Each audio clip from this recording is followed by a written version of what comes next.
Assalamualaikum warahmatullahi wabarakatuh.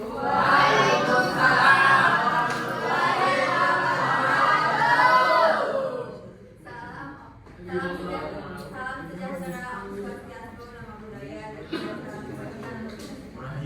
Yang terhormat dosen pelaku mata kuliah ekologi pertanian, Ibu Siti Tintamani, SSI, MSI, dan teman-teman yang saya banggakan. Saya Elsa Nurjana dengan nomor NIM 255 yang bertugas sebagai moderator dalam presentasi kelompok 4 kali ini. Di mana kelompok kami akan membahas tentang ekologi pertanian di tentunya saya tidak sendiri. Di kelompok 4 ada rekan-rekan saya yang silakan untuk memperkenalkan diri. Perkenalkan, nama saya Ahmad Arsyadna dengan guru BPS untuk Teman. Perkenalkan, nama saya Nabi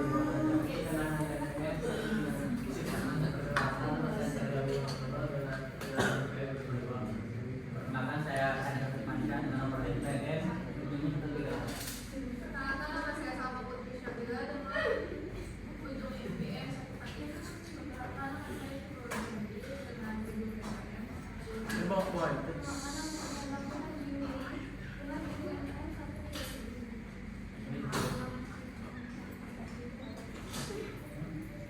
Langsung saja kita mulai ke sesi penyampaian materi pendahuluan yang akan disampaikan oleh saya sendiri. Melon atau Cucumis melo merupakan komoditas hortikultura unggulan termasuk varietas Insanon, Sweet Honey, dan Dalmatian. Budidaya dilakukan di benih bawah menggunakan sistem hidroponik ventilasi yang memberikan lingkungan lebih terkontrol, perlindungan dari hama, dan perawatan tanaman lebih efisien. Memungkinkan teknologi modern sudah diterapkan prinsip ekologi pertanian masih belum optimal, terutama dalam pengelolaan limbah dan pengendalian. Penerapan prinsip ekologi yang mengembangkan sistem budidaya yang ramah lingkungan dan berkelanjutan.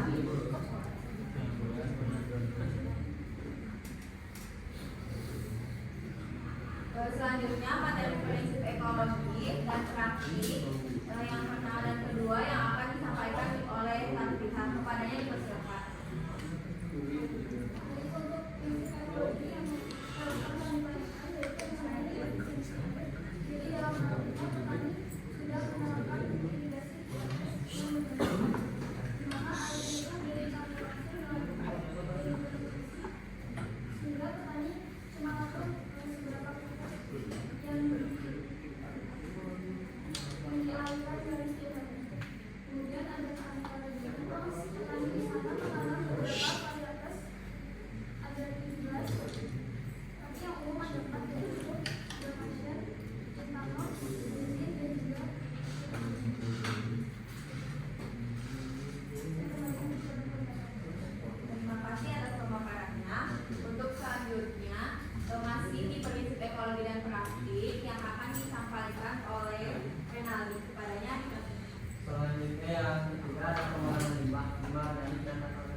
Cepat tapi kurang ramah lingkungan.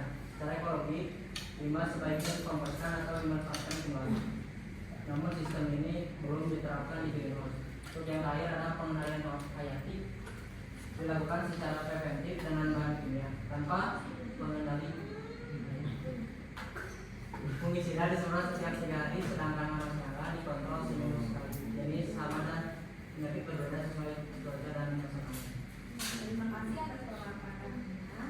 Untuk selanjutnya ada materi model analisis, model bisnis yang akan disampaikan oleh rekan. Kepadanya dipersilakan. Model bisnis kantor dari saya ini terdiri dari 9 blok. Pertama ada titik-titik ini kegiatan-kegiatan apa saja yang dilakukan agar bisnis ini bisa tetap berjalan.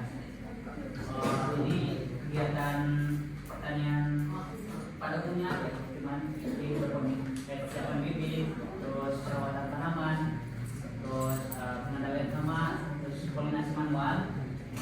panen, sortasi, grading, pengemasan, dan distribusi. Selanjutnya ada key partnership, adalah mitra utama siapa saja yang membantu menjalankan bisnis. Pertama ada pertanian, produksi bandar, pengecer, dan langsung masuk bahan dan warning. Selanjutnya ada key resource. Key resource adalah sumber daya utama apa saja yang dibutuhkan. Yang pertama tentu saja greenhouse, terus sarana hidroponiknya, terus ini melonnya, terus air dan listrik, tenaga kerja, alat pertanian, dan teknologi pendukung, pupuk, nutrisi dan pestisida, terus mobil angkut untuk bawa hasil panen. Selanjutnya ada value proportion.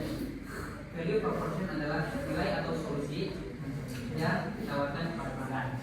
Value proportion dari usaha ini sendiri adalah melon berkualitas premium, kualitasnya konsisten, harga stabil, pengalaman wisata petik sendiri, dan perawatan rutin.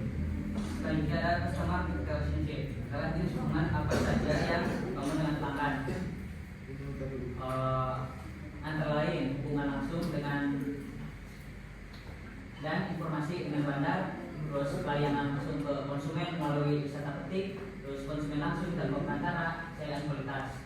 Terus konsumen customer segment adalah target pasar dari usaha ini. Target pasarnya ada konsumen langsung, terus bandar juga atau buah. Terus selanjutnya adalah bagaimana komunikasi dan jangkau pelanggan. Ini mencakup penjualan ke bandar, terus penjualan ke konsumen, terus pengiriman ke toko, kunjungan melalui wisata petik. Selanjutnya ada cost structure, adalah biaya apa saja yang paling signifikan dalam model bisnis ini. Ada lumayan banyak ya, antaranya pembangunan greenhouse, peralatan dan sistem hidroponik, terus tenaga kerja, pemasaran, dan sebagainya. Terus yang terakhir ada revenue stream, adalah dari mana bisnis ini menghasilkan uang. Yang pertama ada penjualan melon ke bandar harga 23.000 per kilogramnya. Terus wisata petik dari 35.000 per kilo. Terus penjualan ke toko pengecer seharga 26.000 rupiah. Terima kasih kepada teman-teman atas pemaparannya. Untuk selanjutnya materi ini analisis yang akan disampaikan oleh Ahmad. Kepadanya baik, dari mini analisis biaya budidaya P1 siklusnya yaitu 90 hari. Komponennya yaitu ada benih sekitar 15 juta rupiah, ada media tanam 13.500.000 rupiah, lalu ada pupuk di 9 juta ya, dan air dan listrik 1.300.000, dan tenaga kerja yaitu 8 juta per orangnya. Pendapatan diperoleh dari hasil panen dijual ke wisata petik seharga 35.000 per kilo, ke toko 26.000 per kilo, dan ke bandar 23.000 per kilo. Dengan total produksi sekitar 4 ton menghasilkan pendapatan 150 juta rupiah. Oke, dari saya cukup sekian, dikembalikan ke moderator. Terima kasih kepada Ahmad atas pemaparannya. Selanjutnya ada materi perbandingan sebelum episode sudah yang akan dibacakan oleh Sabi kepadanya. Analisis perbandingan belum sudah tapi ekologi KT sebelum konvensional pestisida 5 juta, sudah ekologi IPM dengan perangkat fisik 3.500, keterangan teman 1.500. Praktik ekologi pengurangan limbah sebelum konvensional media tanam 13.500, pupuknya 9 juta, sudah ekologi program kerja 8.100.000, pupuk kompos 2.500, keterangan hemat 5.400 dan hemat 5.500. Dan saya terima kasih. Terima kasih atas pemaparannya. Untuk selanjutnya ada materi risiko dan mitigasi yang akan disampaikan oleh Sebab pada yang pertama. Risiko dan mitigasi. Risiko dan mitigasi itu ada dua, yaitu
dunia dapat menyebabkan resistensi hama, pembunuh musuh alami, dan kembali lingkungan. Selain itu, biaya produksi meningkat karena penyemprotan dilakukan rutin tanpa IPM reaksi.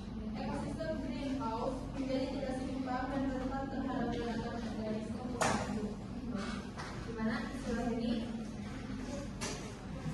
Baik kepada dada, cara mencegah yang tidak terjadi perubahan di sistem irigasi.